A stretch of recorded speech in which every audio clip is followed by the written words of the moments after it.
today's video for Queen of Horrors Month of Horror, I'm going to be telling you guys how to get possessed, because that's just something everyone always wanted to know. Like, I've always wanted to know that, you may have always wanted to know that, maybe you're a thrill seeker and you've always wanted to know how to get possessed to try it out and see if it's actually legit, or maybe you have an enemy or someone that did you wrong and you want to ruin their life because they ruined your life, so you may want to try to figure out how to possess them, you know.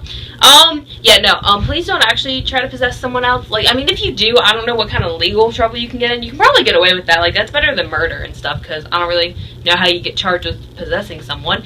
But anyways, yes, for today's video, I'm going to be telling you guys not necessarily how to possess yourself or possess someone else, but the process of possession, because a lot of people think of it like The Exorcist, where, like, all of a sudden, someone's just gonna completely alter and start vomiting and turning their head 360 degrees, which is impossible, and start, like, crab crawling down the steps and talking in different languages. Yeah, it's not that fast of a process. It actually takes a lot longer than you would think. So I am here today to tell you guys the process of how to get possessed, in case you wanted to know that for whatever reason. I mean, obviously I must have wanted to know that if I know it and I'm about to tell you guys, but anyways, without further ado, let's get into the video. Alright, so I'm going to be telling you guys how to get possessed. So, let's get into the process. For starters, okay, well, in all seriousness, like, before I get into this video, I wouldn't recommend trying to get possessed. It can end badly, and if you're trying to get unpossessed after getting possessed, it may not work out. So don't try to possess yourself or someone else, but if you do, like, I'm not responsible for that. But anyways, so the first step to how possession works is, first you have to somehow make contact with the spirit, in the sense of whether you're using, like, a Ouija board, or maybe you go to a place where there's a lot of paranormal activity, like a graveyard, or, like, you know, a bad crime scene, or, you know, they have, like, haunted locations around the world and stuff where, like, they claim there's demons. So something like that where there's spirits around and you're around. The first step is basically your spiritual energy, which everyone has spiritual energy. Some people have stronger spiritual energy than others. And with spiritual energy, obviously spirits have it. We have it because we have souls. Well, everyone else has souls. I don't have a soul because I'm just heartless. If I do have a soul, it's black. Anyways, not the point. That's my own personal problems. But yes, so basically, when it comes to spiritual energy, typically, if you just get, like, a common spirit, like the ones in purgatory, usually they don't have very strong spiritual energy, so if they do try to possess you, it's going to take a lot longer, because possession can honestly take, like, a few years before it actually happens. Like, people think it's, like, this overnight thing or this immediate thing. It's not. It takes a long time. It can take up to a year to a few years. But for starters, you have to somehow contact, not like necessarily contact a spirit, but have a form of contact with a spirit. Now, if it's like a demon or something, depending on because if a demon's from, like, the lowest levels of hell, they're gonna have very strong spiritual energy where they can possess a person a lot faster. But if you have a demon from, like, you know, like a not that strong demon, you might be alright. But if you have, like, a spirit and a demon teaming up, like, their spiritual energy kind of tag teams together, which, yeah, that's not good. But anyways, first you kind of make contact with the spirit, and then it's kind of a contest of who has stronger spiritual energy. It's like if you headbutt someone, if you, like, take their head and, like, hit their forehead against yours, it becomes the contest of who has a more sturdy forehead, because it might not be you. That's kind of how this works.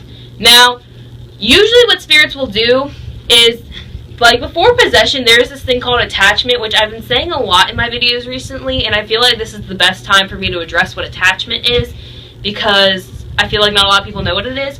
But basically, attachment is when a spirit literally attaches themselves to you. Not where they're possessing you and taking over your body and making you speak in languages you've never even knew existed, but where they are attaching themselves. It's kind of like, you know, when you were little, you'd wrap your arms with, like, or, like, you know, intertwine arms with people and, like, skip or whatever. Yeah, that's kind of what a spirit's doing to you, where they're just around you all the time. And spirits tend to have negative energy. Like, it's not that common for spirits to have positive energy.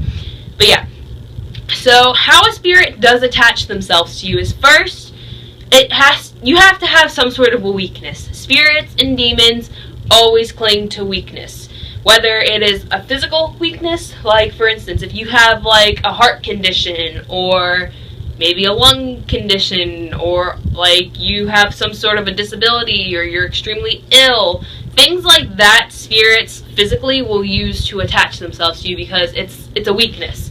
Now when it comes to mentally, it gets a little bit different. Like if you have like mental disorders, like if you're depressed all the time or you're anxious all the time, like, you know, sadness, fear, anger, like those negative emotions, spirits will attach themselves to. Or even if you had something bad recently happen, like let's say someone died or you lost your job, or they canceled your favorite TV show, something like that, that's going to make a negative emotion. Spirits can also use things like that to attach themselves to you. Now, after like you kind of somehow contact a spirit, or you know, cross paths with a spirit or a demon, and they have that negative emotion and your spiritual energy is kind of lower than theirs, they attach themselves to you. So after they attach themselves to you, then it becomes where usually when they attach themselves to you, you want to try to, if you notice differences, like let's say like you just feel more negative energy, or like you just constantly feel down all the time or drained, or you feel like there's like some sort of a negative presence around. First, before I get into the rest, don't assume if there's like a negative presence around, it's a spirit. Like, I mean, if there's like weird things happening, like doors opening and closing, or windows opening and shutting, or just weird things like that that aren't normal, that you can't fully explain, then maybe go with that. But also, if you're just feeling like sad all the time, don't just think like, oh my god, it's a spirit. Like, you could be depressed, which if you are, maybe try to get help. Don't just assume it's a spirit. But yeah.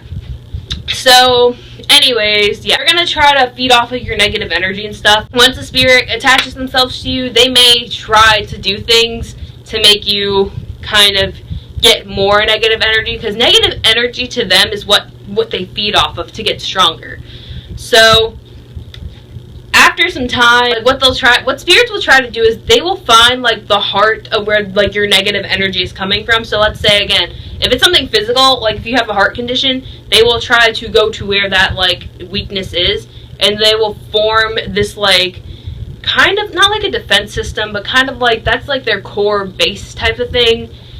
And like they'll kind of implant themselves into the heart of your negativity, which will give them strength. So if you have like something mental, they'll probably try to go somewhere in your brain. But yeah, they'll make their way inside of you, and sometimes spirits will do things to try to make you feel worse, because they feed off of negative energy. They're going to try to make you feel more negative energy so they can get more strength. But then after a while of a spirit getting like that negative energy, because the longer a spirit's around you with attachment, the closer that spirit is going to get to you, in the sense of like the stronger the spirit's going to get, the less likely the spirit's going to go away. And then eventually again, the spirit will go inside of you and go to the core of where your problem is occurring, whether it's physical or mental. And then they'll kind of make this like, it's like a ball, and it's like a core. And it's kind of like a military, not like a military base, but it's kind of like a base in a way, where it's like there's this wall around them, and this is like their like little navigation area where they control everything happening. And then over time, the spirit will just kind of start at that little core area where everything is, and it'll slowly start to spread elsewhere. So it is kind of like a military base, because like they're in the military base, they're safe, they are in like the heart of protection. And then, like, obviously militaries usually like to, like, take over areas, if that makes sense. So eventually they'll start to take over your, like, areas of you. They'll start to make you feel drained. You'll start feeling different. You'll start feeling way more negative emotions. And then eventually, like, that's where your body kind of has to start trying to fight the spirit. But usually by that point, like, once they set themselves up inside of you, like, kind of like planting an egg inside of you, it gets to the point where it is really hard to get them out, and that's where you would need like professional help, which I am not the professional to be seeking help from. I'm just telling you guys how the process works. But yeah, once they do that, they will spread all over your body. That sounded weird, but they'll do that, and then to the point where they completely possess you and completely take over your body, and then you're just not yourself anymore. And while they are trying to completely take over your body, you may start altering, where if it's a spirit, you may start to act like they would when they were alive. Like if the spirit woke up at 7 a.m. every morning, you may start to wake up at 7 a.m. every morning.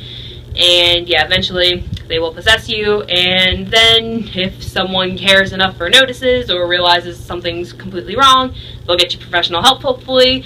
But yes, now when it comes to like a demon, they take way less time to do this, because demons tend to have a lot more negative energy, which when it comes to that, people will say, why me when demons come to possess you? Which answer is very simple, why not you? Because demons thrive off of sin, and every little thing that you can do is considered a sin.